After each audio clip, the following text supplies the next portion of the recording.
This is a combination, behind the scenes, this bird's eye view, and buddy time. Grandpa edition.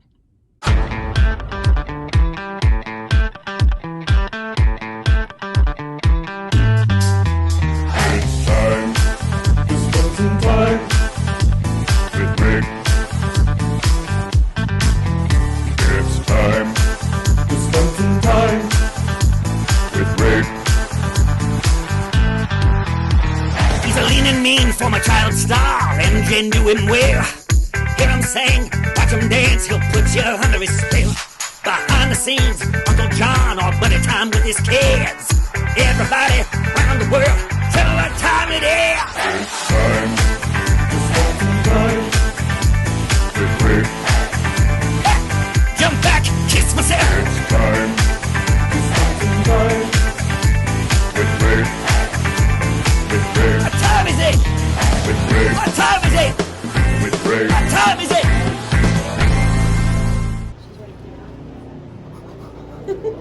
Wash my hand. Hi, Dad. Hi. Hi. I have to wash my hands. Go for it. I might want to touch the So eyebrows. the best person to go to is Dr. Zaki, who's at the Brain Institute in Westwood. Clearly defined. Yeah. Because eyebrow I raises. did mouth breathe. She does that a lot. Then that's can what tell. my Yeah. mama I did can when tell she was just a the way that your baby. nose is structured. Does a lot of this. Hey, I'm Oh. all the time. I'll show you a picture. I had her a couple days ago. See, I'm trying to That's the little relate to movements. everything you're telling me. I mean, I have neck problems. He's like, I I've got a cracked my neck. diamond. But I mean, I work out. I mean, I always have to remind myself to get This is myself, weird. But, I don't really have. Yeah. He said he didn't realize how poor he was actually sleeping until he did it. He got it very nicely. So sometimes it is like, if you've been sleeping the same way your whole life, you don't know good versus bad. That's true. So Yeah. I think about this all the time because I feel like as women we often like ignore pains or when we ignore things we just chalk it up to whatever until someone shows you that it's completely abnormal. So like showed itself that you're in a Oh, she can turn over. and even Not She enough- did it. Not enough. She was laying on the couch on her back and turned the to her way that stomach. your jaw shaped like this And goes like this Yeah. with her head. it's because you can't you She's freaking 2 can't days old. hold it. I know. Yeah, she's 2 days old and she rolled Sort over of it. forms your jaw more Yeah. there on Oh, the I know. bottom. Yeah, I actually just looked at the video to try to help me square my jaw out. And it's like, So one thing people do is they Like tape their tongue. mouth It's shut. very at night. nice to meet you. What? oh, I've spoken to you while you were inside Take your sports mom. tape their mouth shut. at Yeah. night. It's crazy. that's great. Oh my gosh. Look into this. It's, What? A munchkin. Are we going? How do you feel? I know. I know. How do you feel about No. crossfires? not yet. Hi. Wait until your mom's out too. Wait until your mom's in. We haven't bathed her yet, so she smells What funky. ends up happening? Go ahead and start your Hi. job. You want to hold my finger? What Does ends up that feel better? happening is it seems to the way that they're eating. I'm okay with Yeah. that, but I need your posture Yeah. perfectly. Are you looking for something to eat? I can't provide that for you, honey. Yeah. Hi. It's nice to meet you. But look at your belly Yes. button. It's just what you wanted. Yes. Hi. Fun. Hi. You have eyebrow ridges just like your mama. You probably need to go soon. Yes. Your tried eyebrow to go ridges for look you just out like here, your then I mommy was like, did when she was your age. Well, so part of it is that because Yes. your bladder like cracks for all these rooms. You had a very big day. It has less sensitivity, Huh. so it actually takes quite a bit Yeah. for you to feel the urge to pee. Yeah. So you want to remind yourself to go so you don't have combination of pee because I can't feel your ears at all. It's entirely disgusting. Cool. And you have a lot of hair like your mom. Is it still full, your thingy? But we already knew you were gonna have a lot of hair. Yeah, I'm Yeah. so sore. I saw a picture of you. Yeah, that's the Yankees. Go Yankees. You're gonna get used to that.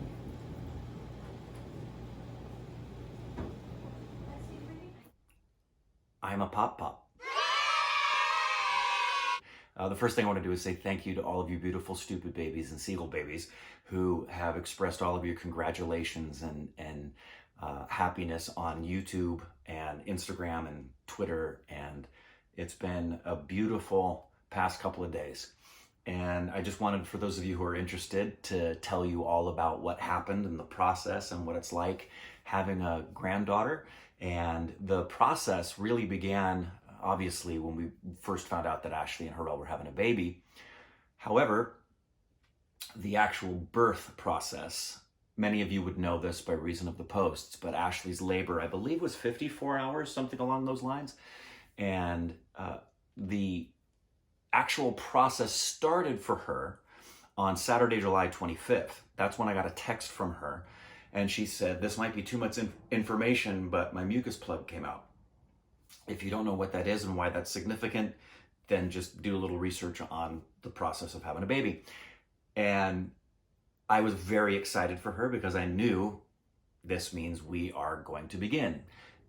I knew it was probably going to be a matter of a couple more days, probably, considering this was her first baby, and I was right. But I had predicted that Evie would be born on the 27th. I was off by a few hours.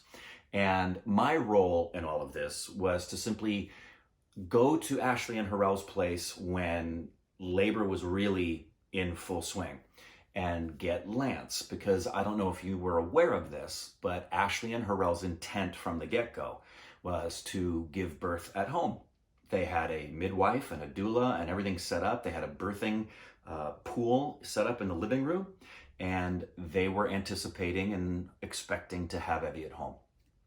And my job was to drive over there and get Lance, because Lance, for those of you who don't know, Lance is their dog, did not need to be around during that process, especially if labor was going to take a while. The last thing they needed to deal with was him eating or needing to go out and go to the bathroom.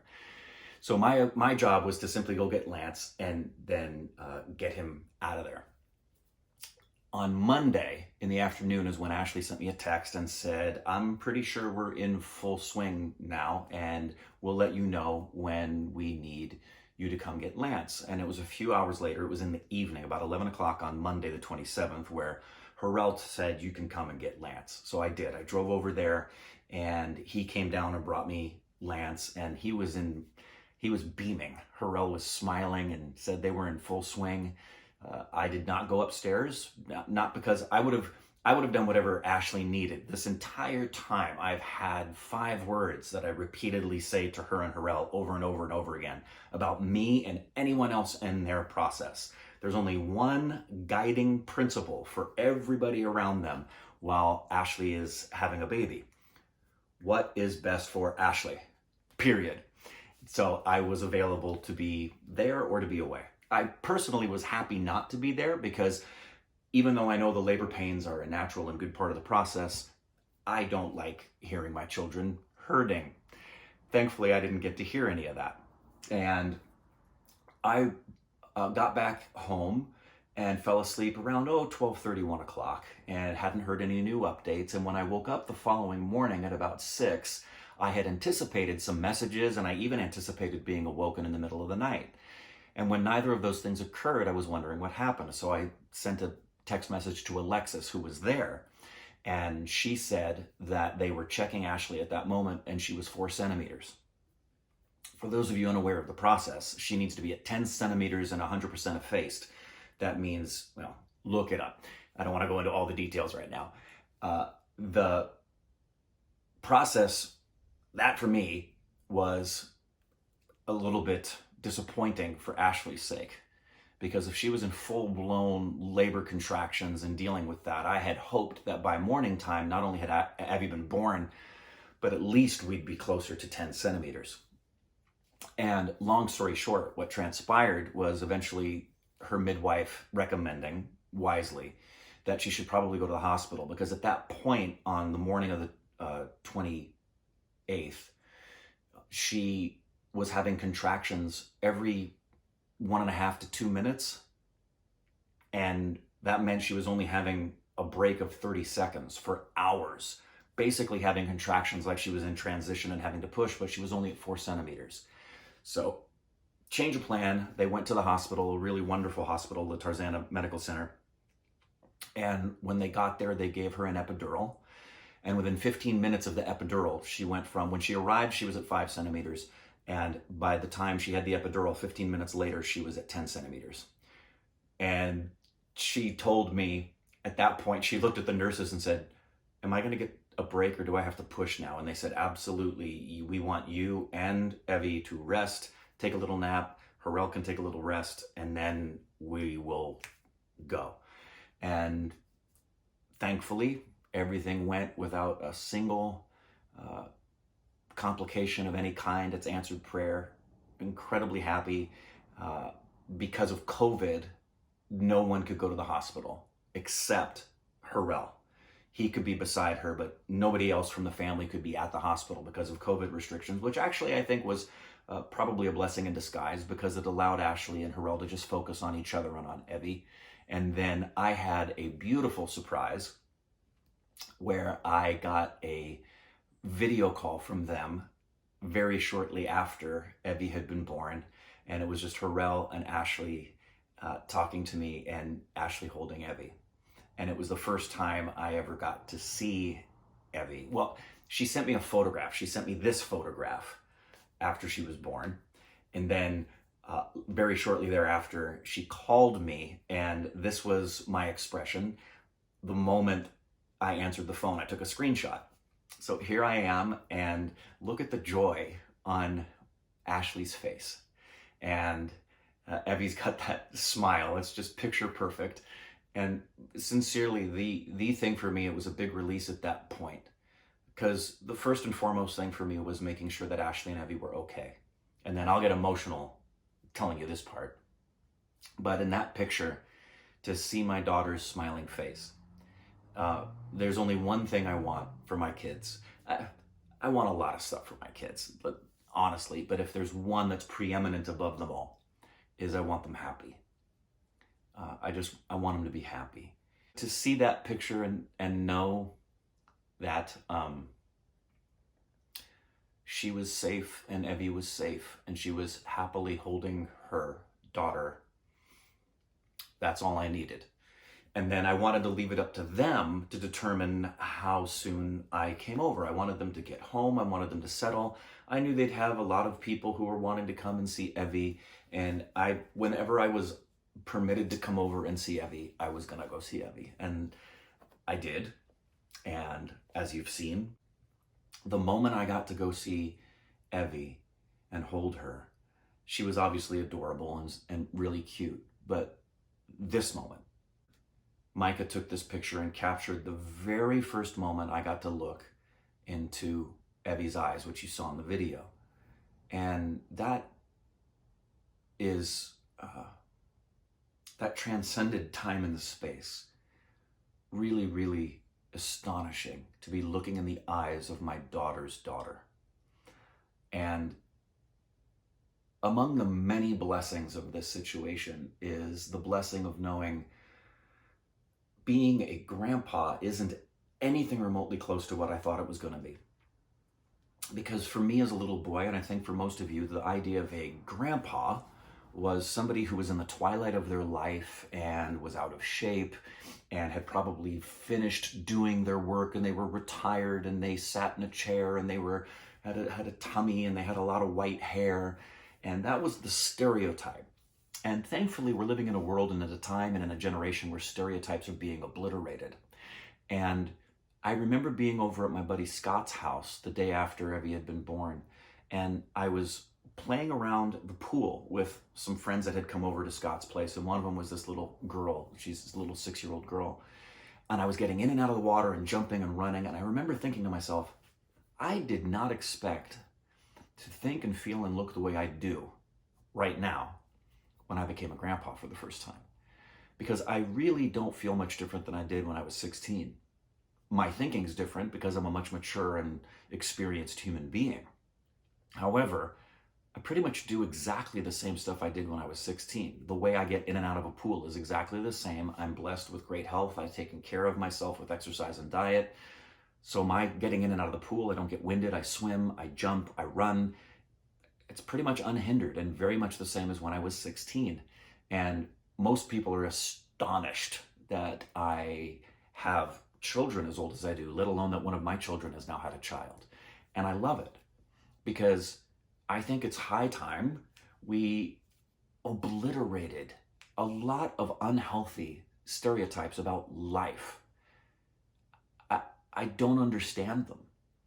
I don't understand so many of the stereotypes we have, especially as it pertains to aging and getting old. Just because you age doesn't mean you have to get old. And some people get old way before they ever should have. In fact, I would like to suggest you should never get old. And I want to encourage you to embrace and enjoy every single moment you get in your life that are these rites of passage. Every birthday with a 0 at the end of it. They've never bothered me. I've found them to be an honor that I've achieved that. I've survived and gotten to that place. And what does it mean to be a grandpa? Why do we have to define that? Why can't it just be what it is? Why can't it just be, it's a generational process, and isn't it wonderful that I'm as young as I am and I get to see my daughter's daughter, and that if I stay blessed with the health and the expectation I have to live to be 104 years old at least, I could see my children's children's children and they would know me personally and have memories of me. Why wouldn't you want that? And don't live your life based on the expectations of other people for you to fit into what are considered the societal norms. Because frankly, I think there are way too many people who are hung up on defining themselves by what society tells them they ought to be versus what their experience and their heart and their soul and their mind know they are. It is a blessing to be able to share this experience with you guys and with Indrani, who I'm so happy that she's in my life and in my world, and that you guys are in my life and in my world, and we together as a stupid family can share both. I'm gonna get emotional again.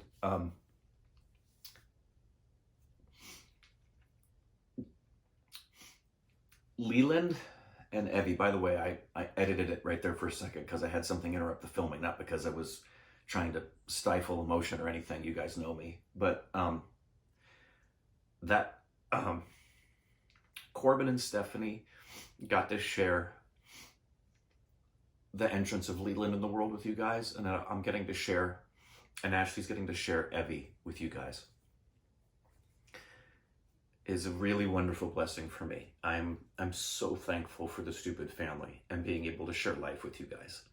And I'm overwhelmed by how many of you have shared messages with me and said how for you it feels like a family member has had their grandbaby. And it's, you have, we're a great big stupid family. OSR doesn't have subscribers. We have family members. And I'm really thankful to get to share this experience with you guys, not just right now, but ongoingly, as we watch Leland and Evie grow up. And Indrani said, wouldn't it be wild if maybe one day Leland and Evie got married? I said that to Corbin, and he instantly went, no. I love you. Bye. And I'm going to go see Evie in just a little bit.